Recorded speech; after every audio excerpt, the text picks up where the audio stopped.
जा पर कृपा राम की होई, ता पर कृपा करे सबको। गुरुजी, हमारे भारत को हिंदू राष्ट्र घोषित कर दो। आपने कहा कि भारत हिंदू राष्ट्र कब घोषित होगा? जब तुम्हारी जैसी बहनें हिंदुत्व के लिए, हिंदू राष्ट्र के लिए मांग करने लगेगी भारत की, उसी दिन भारत हिंदू राष्ट्र घोषित हो जाएगा।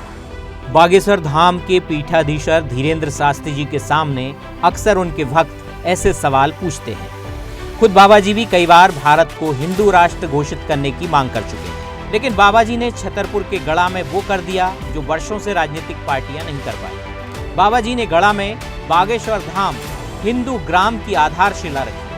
इस हिंदू ग्राम में 1000 मकानों का निर्माण होगा। यहाँ 1000 परिवारों को बसाया जाएगा। कुल मिलाकर बाबा जी ने इस प्रकल्प के माध्यम से हिंदू राष्ट्र की नींव का पत्थर रख दिया। पूर्ववत संकल्प हम सब ने दिया था कि भारत को हिंदू राष्ट्र बनाना है, और भारत को हिंदू राष्ट्र बनाया तभी जा सकता जब हिंदू राज्य होंगे। भारत को हिंदू राष्ट्र तभी बनाया जा सकता है जब हिंदू जिले होंगे। भारत को हिंदू राष्ट्र तभी बनाया जा सकता है जब हिंदू ग्राम होंगे, और भारत को हिंदू राष्ट्र तभी बनाया जा सकता है जब हिंदू घर होंगे। इसी प्रकल्प को लेकर के अभी भारत में एक भी गांव ऐसा नहीं है जो स्वयं से हिंदू ग्राम घोषित हो, लेकिन हमने मन में विचार किया लगभग 1000 परिवार बागेश्वर धाम के 1000 मकानों में रहेंगे। इसके साथ ही बागेश्वर धाम के पीठाधीश्वर धीरेंद्र शास्त्री अब देश भर में हिंदू क्रांति अभियान भी चलाएंगे। शहर शहर, गांव-गांव में सनातन धर्म और संस्कृति के प्रति लोगों को जागरूक किया जाएगा। बाबा जी ने हिंदू राष्ट्र बनाने की दिशा में नींव का पत्थर रखा तो राजनीति भी शुरू हो गई। कांग्रेस ने कहा, अगर संविधान धर्म के आधार पर गांव बसाने की अनुमति देता है तो मुस्लिम, ईसाई और सिख ग्राम बसाने की अनुमति भी दी जाए। कांग्रेस की प्रतिक्रिया आई तो बीजेपी का पलटवार भी आया। बीजेपी की तरफ से कहा गया, देश का विभाजन धर्म के आधार पर पहले ही हो चुका है, अब ये स्वीकार नहीं।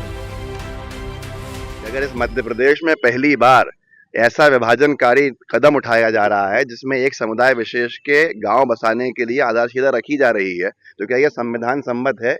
मैंने मुख्यमंत्री महोदय से सवाल किया, क्योंकि वो गृह मंत्री भी हैं, कि क्या यह संविधान अनुमति देता है?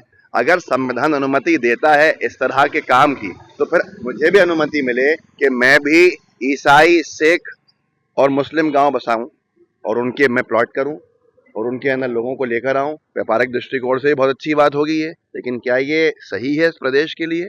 अगर ये सही नहीं है तो फिर उसको रोका जाए। कांग्रेस तो पगला गई है। हिंदुस्तान में हिंदू गांव तो सब हैं ही। हिंदू गांव तो परंपरागत है। हिंदू गांव का मतलब है कि सबके साथ सबका विकास, सबके मन में भरोसा और विश्वास, कोई असुरक्षित नहीं रहे, सब सुरक्षित रहे, सब बहन बेटियां जो है आजादी के साथ घूम सके, कोई भी दुष्ट किसी बहन बेटी के साथ छेड़खानी न कर सके। ये है हिंदू गांव। सर्वे भवन्तु सुखना सर्वे सन्तु निरामया, ये हिंदू गांव की कल्पना है। हिंदू गांव की कल्पना ये है। पर तुम्हारे नापाक इरादों ने जो पाकिस्तान बनाया है, उन नापाक इरादों को समझ लो, बार बार समझा दो। अब पाकिस्तान की बात करने वाली जिन्ना की औलाद हिंदुस्तान में तो छोड़, विश्व के किसी भी कोने पर पैदा नहीं होगी।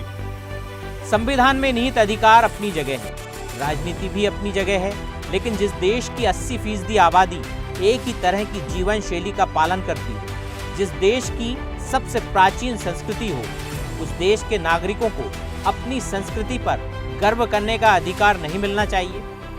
इस हिंदू गांव को हिंदू राष्ट्र का मील का पत्थर कह सकते हैं, इसे सनातन का नव उदय भी कह सकते हैं। ये प्रकल्प देश के सामाजिक और राजनीतिक भविष्य की नई दिशा भी दिखाता है, लेकिन ये भी देखना जरूरी होगा कि ऐसे प्रकल्प किस तरह आगे बढ़ते हैं। वे सांस्कृतिक जागरूकता बनाते हैं या धार्मिक ध्रुवीकरण का औजार, क्योंकि भारत की आत्मा उसकी विविधता में है।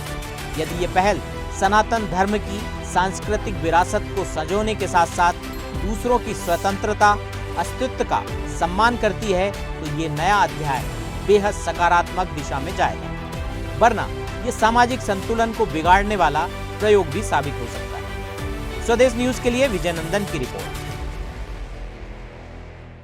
लेटेस्ट खबरों के लिए लाइक, फॉलो और यूट्यूब पर सब्सक्राइब करें, बेल आइकन दबाएं, साथ ही विजिट करें swedishlive.com पर।